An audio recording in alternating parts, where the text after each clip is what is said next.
Welcome to the world's poorest country.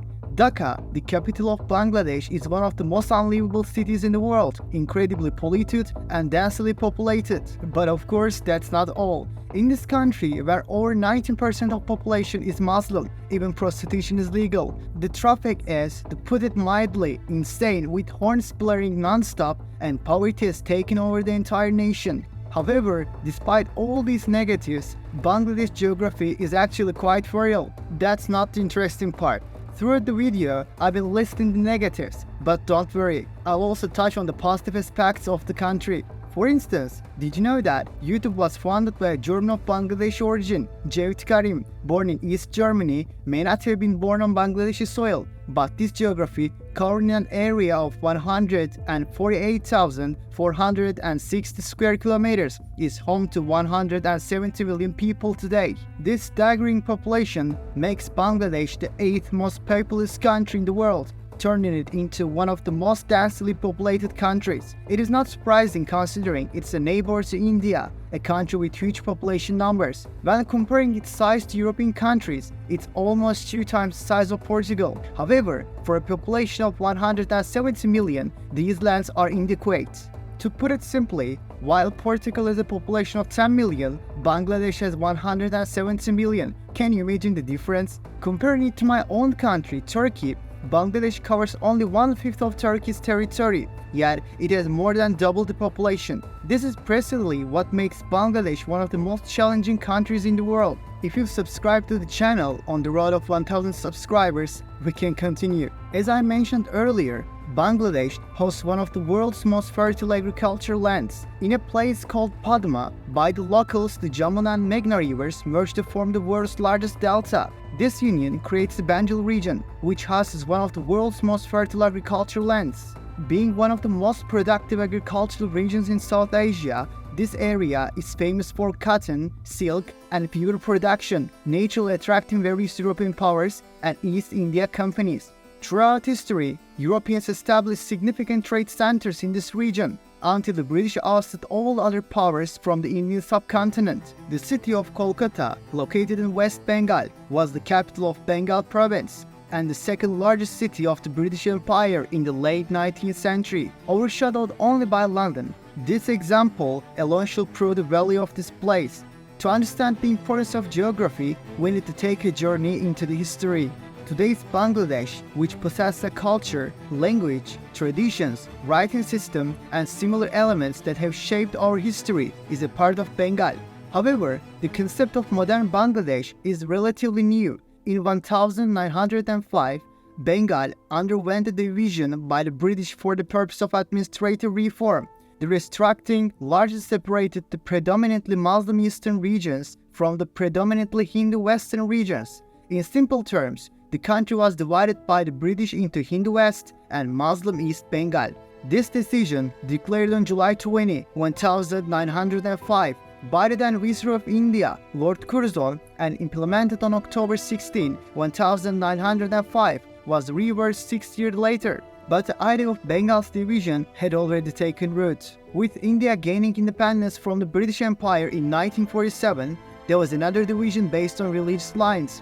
This partition resulted in the birth of Hindu-majority India and Muslim-majority Pakistan. Interestingly, even though East Bengal shared a border with India, it chose to join Pakistan, thus forming East Pakistan as part of Pakistan territories. While the situation posed significant challenges to governance, it was not the only major problem. The dual structure of East and West Pakistan created distinct differences between the peoples. East Pakistan was geographically distant from the mainland and in constant tension due to its discomfort with the dominance of West Pakistan. The people of East Pakistan believed they were seen as second-class citizens by those in the West and were opposed to the economic and political control exerted by the West. East Pakistan had a larger population than the West, and despite most of the country's exports originating from Bangladesh, the majority of the money flowed to the West. Despite all these disparities, the national government was still located in the West, and the country was largely governed by Western politicians. Furthermore, there were significant language differences between East and West Pakistan. While West Pakistan adopted Urdu as the official language, the people of East Pakistan primarily spoke Bengali as their native language. This language conflict led to the language movement in 1952, when students took to the streets demanding official status for Bengali, and it was heavily suppressed by the West Pakistan government. These events further intensified the tensions between the two regions. Looking at the situation impartially, it must have been extremely challenging to keep a country together with ethnically and religiously diverse groups scattered across vast distance. These and similar issues led to an internal war between the two Pakistan in 1971. In addition to being an internal matter, India intervened, seeing the need to facilitate the passage of a large number of Hindus from the region into Indian territory. India's involvement put the Pakistani government in a difficult position.